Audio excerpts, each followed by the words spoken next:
ನಂತರ ಏನೆಲ್ಲ ಡೆವಲಪ್ಮೆಂಟ್ ಆಗಿದೆ ಅಂತ ಹೇಳಿದರೆ, 28ರಂದು ನಮ್ಮ ಮೀಟಿಂಗ್ ಆಗುವ ಮೊದಲು 2 ಪತ್ರ ವ್ಯವಹಾರವನ್ನು ಮಾನ್ಯ ಲೋಕಸಭಾ ಸದಸ್ಯರು ಈ ಸಂಬಂಧ ಮಾಡಿರ್ತಾರೆ, 28ಕ್ಕೆ ಮತ್ತು 29ಕ್ಕೆ.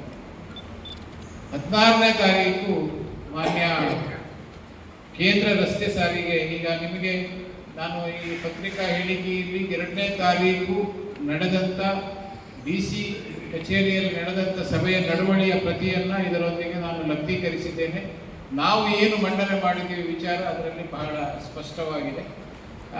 28 ಮತ್ತು 29ಕ್ಕೆ ಇವರು ಪತ್ರವನ್ನು ಬರೆದಿದ್ದರು. ನಿತಿನ್ ಗಡ್ಕರಿ ಅವರಿಗೆ ಮತ್ತು ರೀಜನಲ್ ಆಫೀಸರಿಗೆ ಒಂದು ಪತ್ರವನ್ನು ಮಾನ್ಯ ಸದಸ್ಯರು, ಲೋಕಸಭಾ ಸದಸ್ಯರು ಬರೆದಿದ್ದರು.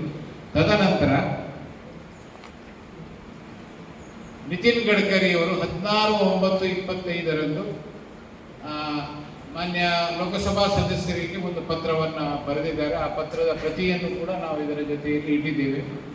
ಅದರಲ್ಲಿ ಕೊನೆಯಲ್ಲಿ ಅವರು ಏನು ಬರೆದಿದ್ದಾರೆ ಅಂದರೆ, I am having the matter looked into for action, ಅಂದರೆ ಕಾರ್ಯಗತಗೊಳಿಸಲಿಕ್ಕೆ ನಾನು ಇದನ್ನು ಮಾಡ್ತೀನಿ ಅಂತೇಳಿ ಭಾಳ ಸ್ಪಷ್ಟವಾಗಿ ಬರೆದಿದ್ದಾರೆ. ತದನಂತರ 3ನೇ ತಾರೀಕು ಮಾನ್ಯ ಲೋಕಸಭಾ ಸದಸ್ಯರು ಇನ್ನೊಂದು ಪತ್ರವನ್ನು ರೀಜನಲ್ ಆಫೀಸರಿಗೆ ಬರೆದಿರುವಂಥ ಪತ್ರದ ಪ್ರತಿಯನ್ನು ಕೂಡ ಇದರ ಜೊತೆಗೆ ನಾವು ಲಗ್ನೀಕರಿಸಿದ್ದೇವೆ. ಸೊ 21ನೇ ತಾರೀಕಿಗೆ ಇದೆಲ್ಲದರ ಪ್ರಯತ್ನಗಳ ಫಲವಾಗಿ 21/11/25ರಂದು ಡೆಪ್ಟಿ ಜನರಲ್ ಮ್ಯಾನೇಜರ್ ಇವರು ಪ್ರಾಜೆಕ್ಟ್ ಡೈರೆಕ್ಟರ್ ಮಂಗಳೂರಿಗೆ ಒಂದು ಬರೆದಿರುವಂಥ ಪತ್ರದ ಪ್ರತಿಯನ್ನು ಕೂಡ ನಾವು ಇದರಲ್ಲಿ ಲಗ್ನೀಕರಿಸಿದ್ದೇವೆ. ಅದರಲ್ಲಿ ಈ ನಮ್ಮ ಬ್ರಹ್ಮಾವರ ಮಾತ್ರ ಅಲ್ಲ, ಇಡೀ ಸ್ಟ್ರೆಚ್ನಲ್ಲಿ ಸರ್ವಿಸ್ ರೋಡ್ಗಳನ್ನು ಮಾಡಲಿಕ್ಕೆ ಮತ್ತು ನಿಮ್ಮ ಕೋಟ, ಬ್ರಹ್ಮಾವರ, ಪಡುಬಿದ್ರಿ ಮುಂತಾದ ಕಡೆಗಳಲ್ಲಿ ಫ್ಲೈಓವರ್ಗಳನ್ನು ಮಾಡಲಿಕ್ಕೆ, ಅವರು ಫ್ಲೈಓವರ್ ಅಂತ ಅದರಲ್ಲಿ ನಮೂದನೆ ಮಾಡಲಿಲ್ಲ. ಬಟ್ ಅದರಲ್ಲಿ ಏನು ಹೇಳ್ತಾರೆ ಅಂತ ಹೇಳಿದರೆ, ಅವರು preparation of DPA for construction of service road in the balance stretches and long term measures ಅಂತ ಹೇಳ್ತಾರೆ. ಲಾಂಗ್ ಟರ್ಮ್ ಮೆಜರ್ಸ್ ಅಂತ ಹೇಳಿದರೆ ಇದೆ ನಿಮ್ಮ ಫ್ಲೈಓವರ್ಗಳು. Long term measures at important junctions, like for example Kota junction, Brahmavar town, Padubidri junction, Mulki town. ಅಂದರೆ long term measures ಅಂತ ಹೇಳಿದರೆ ಇದೆ ಫ್ಲೈಓವರ್ಗಳನ್ನು ಮಾಡ್ತಾರೆ. 21/11ರ ಪತ್ರವನ್ನು ನೀವು ದಯವಿಟ್ಟು ಗಮನಿಸಿ. ಇದನ್ನು ಮಾಡಲಿಕ್ಕೆ ಇದು ಆರಂಭಿಕ ಹಂತದಲ್ಲಿ DPR ಅಂದರೆ ಡಿಟೇಲ್ ಪ್ರಾಜೆಕ್ಟ್ ರಿಪೋರ್ಟನ್ನು ತಯಾರಿಸಬೇಕು. ಈ ಡಿಟೇಲ್ ಪ್ರಾಜೆಕ್ಟ್ ರಿಪೋರ್ಟನ್ನು ತಯಾರಿಸಲಿಕ್ಕೆ ಮೆಸಸ್ ಧ್ರುವ ಕನ್ಸಲ್ಟೆನ್ಸಿ, ಇಂಡಿಪೆಂಡೆಂಟ್ ಇಂಜಿನಿಯರ್ಸನ್ನು ಅವರು ಮಾಡ್ತಾರೆ. Mrs Dhruva consultancy service private limited in association with mark civil engineering service private limited. ಮತ್ತು ಇದರ ಜೊತೆನೂ ಅವರು ಆದೇಶವನ್ನು ಮಾಡಿ ಪ್ರಾಜೆಕ್ಟ್ ಡೈರೆಕ್ಟರಿಗೆ ಅವರ ಜೊತೆ ಅಗ್ರಿಮೆಂಟನ್ನು ಮಾಡಿಕೊಳ್ಳಲಿಕ್ಕೆ, ಸಪ್ಲಿಮೆಂಟರಿ ಅಗ್ರಿಮೆಂಟನ್ನು ಮಾಡಿಕೊಳ್ಳಲಿಕ್ಕೆ ಆದೇಶವನ್ನು ಮಾಡಿದ್ದಾರೆ. ಇದನ್ನು ರೀಜನಲ್ ಆಫೀಸರ್ ಕೂಡ ಮಾನ್ಯ ಲೋಕಸಭಾ ಸದಸ್ಯರಿಗೆ 25/11ರಂದು ಮಾಹಿತಿಯನ್ನು ಅವರು ಕೊಟ್ಟಿರ್ತಾರೆ. ಸೊ ಈಗ ಪ್ರಸ್ತುತ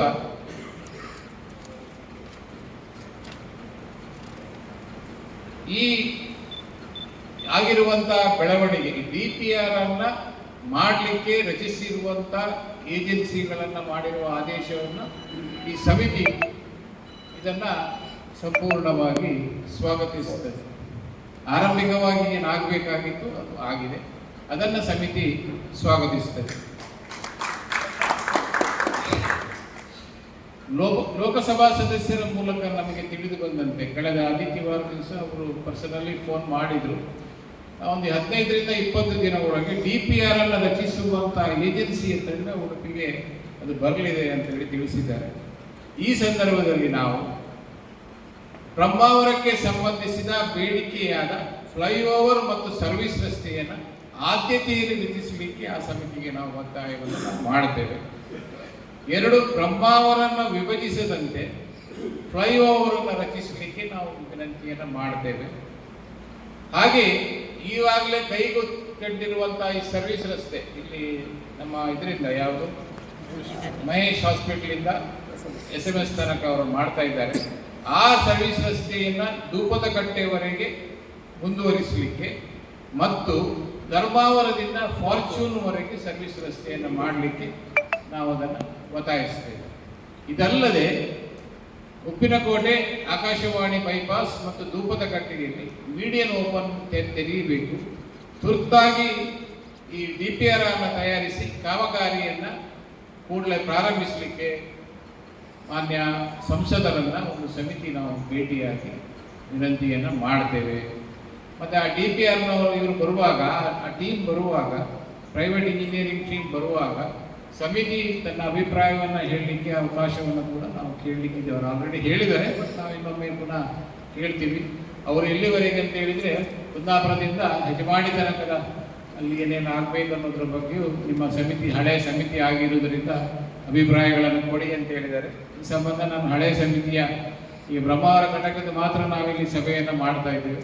ಹಳೆಯ ಸಮಿತಿಯ ಸಭೆಯನ್ನು ಕೂಡ ಕರೆದು ನಾವು ನಮ್ಮ ಅಭಿಪ್ರಾಯಗಳನ್ನು ಭಾಳ ಸ್ಪಷ್ಟವಾಗಿ ಆ ಸಮಿತಿ ಎದುರು, ಆ ಟೀಮಿನ ಎದುರು ನಾವು ಅದನ್ನು ನೀಡುತ್ತೇವೆ. ಏನಾದರೂ ಕೇಳಲಿಕ್ಕೆ ಕೇಳಿ. ಒಣ ಚರ್ಚೆ ಸಿಗ್ನಲ್ ನಾವು ಹಿಂದೆ ಕೇಳಿದಾಗ, ಮೀಟಿಂಗ್ಗಳಲ್ಲಿ ಕೇಳಿದಾಗ ಸಿಗ್ನಲ್ ಕೊಡುವ ವ್ಯವಸ್ಥೆ ಇಲ್ಲ ಅಂತೇಳಿ ಹೇಳಿದರು. ಮಲ್ಪಾಡಿಯಲ್ಲಿ ಇತ್ತು ಸಿಗ್ನಲ್ಲು. ಈಗ ಮಲ್ಪೇಟು ಮೊಳಕಾಲ್ಮೂರು ಅದು ಇದೇ ರಸ್ತೆನೇ, ಅದು ಯಾವುದು ಹೈವೇ, ನ್ಯಾಷನಲ್ ಹೈವೇನೇ ಅದು 167, 169A. ಅಲ್ಲಿಯೂ ಕೂಡ ಈಗ ಮಣಿಪಾಲ ಮತ್ತು ಕಲ್ಸಂಕದಲ್ಲಿ ಇದನ್ನು ಕೊಟ್ಟಿದ್ದಾರೆ, ಯಾವ ಸಿಗ್ನಲನ್ನು ಕೊಟ್ಟಿದ್ದಾರೆ. ಇಲ್ಲಿ ಯಾಕೆ ಕೊಡೋಕ್ಕಾಗಲ್ಲ? ನಮಗೆ ಬೈಪಾಸಲ್ಲಿ ಮಹೇಶ್ ಹತ್ರ ಒಂದು ಸಿಗ್ನಲ್ಗಳನ್ನು ಕೊಡಬಹುದಲ್ಲ ಅನ್ನೋ ವಿಚಾರ ಹೀಗೆ ಒಂದು ನಮ್ಮದು ಚರ್ಚೆ ಆಗ್ತಾ ಇತ್ತು ಅಷ್ಟೇ. ಈಗ ಮಾಡ್ತಿರುವ ಕೆಲಸವನ್ನು ದುಂಬದ ಕಟ್ಟೆಯವರೆಗೆ ಮುಂದುವರಿಸಲಿಕ್ಕೆ ಧರ್ಮಾವರದಿಂದ ಫಾರ್ಚೂನ್ ಹೋಟೆಲ್ ತನಕ ಸರ್ವಿಸ್ ರೋಡನ್ನು ರಚಿಸಲಿ ಕೂಡ ತುರ್ತಾಗಿ ರಚಿಸಲಿಕ್ಕೆ ನಾವು ಒತ್ತಾಯವನ್ನು ಮಾಡ್ತೇವೆ. ಯಾಕಂದರೆ ಈಗ ಅವರು ಕೈಗೊಳ್ಳುವಂತಹ ಕೆಲಸ DPR ಆಗಬೇಕು. DPR ಸಬ್ಮಿಷನ್ ಆಗಲಿಕ್ಕೆ ಕನಿಷ್ಠ 3 ತಿಂಗಳು ಬೇಕಾಗ್ತದೆ. ಸಬ್ಮಿಷನ್ ಆದ ಮೇಲೆ ಅದಕ್ಕೆ ಅಪ್ರೂವಲ್ ದೊರಕಬೇಕು, ಟೆಂಡರ್ ಕರೆಯಬೇಕು. ಟೆಂಡರ್ ಕರೆದು ಕೆಲಸ ಪ್ರಾರಂಭಿಸಲಿಕ್ಕೆ 1 ವರ್ಷಗಳ ಕಾಲ ಹೋಗಬಹುದು. ಅಲ್ಲಿಯವರೆಗೂ ನಮಗೆ ಸಮಸ್ಯೆ ಆಗ್ತದೆ. ಅದರಿಂದ ಮೀಡಿಯಂ ಓಪನ್ ಕೊಡಿ, ಸರ್ವಿಸ್ ರೋಡ್ಗಳನ್ನು ಕ್ಲಿಯರ್ ಮಾಡಿ ಅನ್ನುವ ವಿನಂತಿಯನ್ನು ನಾವು ಮಾಡ್ಕೊಳ್ತೇವೆ. ಐವರ್ ಬೇಡಿಕೆ ಆ್ಯಕ್ಚುಲಿ ಯೋಚನೆ ಮಾಡ್ಕೊಂಡಿದ್ದೇವೆ ನಾವು. ಒಂದಿಷ್ಟು ಜನ ಬ್ರಹ್ಮಾವರದಲ್ಲದೆ ಕುಂದಾಪುರದಿಂದ ಯಜಮಾಡಿಯ ತನಕ ಒಂದು ಹೋಗ್ತೇವೆ ನಾವು. ಹೋಗಿ, ಯಾಕಂದರೆ ಅವ್ರು ಏನು ಹೇಳಿದ್ರು, ಒಂದು ಸ್ಪಷ್ಟ ಹೇಳಿದ್ರು, ನಿಮ್ಮ ಸಮಿತಿ ಬಹಳ ಹಳೆಯ ಸಮಿತಿ, ಸೊ ಒಂದು ಅಭಿಪ್ರಾಯಗಳನ್ನು ಕೊಡಿ. ನಮ್ಮದರಲ್ಲಿ ಎಲ್ಲರೂ ಇದ್ದಾರೆ. ನನಗೆ ಖಾಲಿ ಬ್ರಹ್ಮಾವರಕ್ಕೆ ಸೀಮಿತವಾಗಿ ಇದನ್ನು ಮಾಡ್ತಾ ಇದ್ದೇವೆ, ಬಟ್ ಆ ಸಮಿತಿಯಲ್ಲಿ ತುಂಬ ಜನ ಇನ್ನೂ ಇದ್ದಾರೆ. ಸೊ ನಾವೆಲ್ಲ ಹೋಗಿ ಒಂದು ಸರ್ವೆ ಮಾಡಿ ಒಂದು ರಿಪೋರ್ಟನ್ನು ಕೊಡ್ತೇವೆ. ನಮ್ಮ ವಾಸ್ತವಿಕ ಪರಿಸ್ಥಿತಿ ಏನಿದೆ ಅದನ್ನು ರಿಪೋರ್ಟನ್ನು ಕೊಡ್ತೇವೆ. ಬ್ರಹ್ಮಾವರದ್ದು ಸಪರೇಟ್ ಕೊಡ್ತೇವೆ. ಅದನ್ನು ಆದ್ಯತೆ ಮೇಲೆ ತಗೊಳ್ಳಿ ಆ ಕೆಲಸಗಳನ್ನು ಅಂತೇಳಿ ನಾವು ಹೇಳ್ತಾ ಇದ್ದೇವೆ. ಸ್ಲೋ ಆಗಿರೋದ್ರಿಂದ ತೊಂದರೆ ಆಗಿದೆ.